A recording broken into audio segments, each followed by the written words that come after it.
Hi, I'm Steve Broback, and I'm here today to walk you through the basics of using Microsoft Word 9. Managing the documents that you create and save is of huge importance.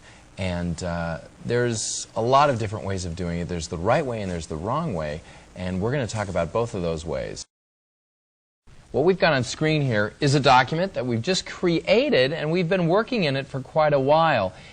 If we notice the very upper left part of the screen, it says, okay, you're in Microsoft Word, and this is document 1. But you know, when you see that word, document something, that's a little scary. And here's why. What it means is that that document probably has not been saved anywhere.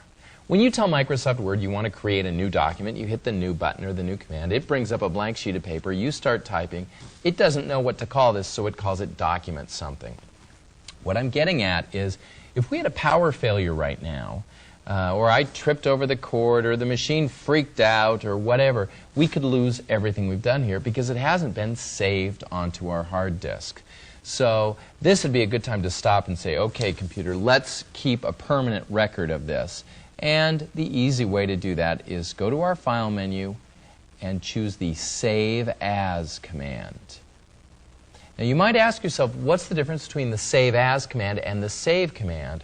And in a nutshell, the Save As command is for two things. One is to give a document a name and to tell it where on your hard disk it should be stored.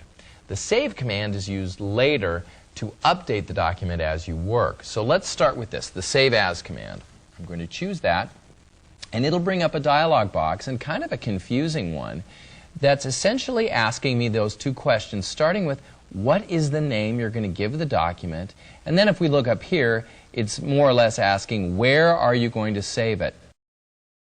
Notice how the file name is darkened in, and it's guessing that I want to call the document February 13th. Now this is Microsoft Word again, trying to be smart and trying to guess what you want to do.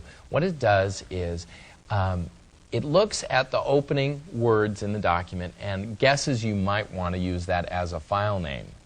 Now it's highlighted that text because it's also guessing that you may want to change that to something else. So with it highlighted, I'm just going to go to my keyboard now and I'm just going to type letter to while E. Notice underneath it says I want to save this as a Word document, and that's a fine option because what that's saying is it's going to create, and here's some jargon for you, a great buzzword, it's going to create a native Word file. And what that means is it's a file format that Microsoft Word likes best to work with. So in other words, it says I'm going to make a Word document from this. We've given it a name.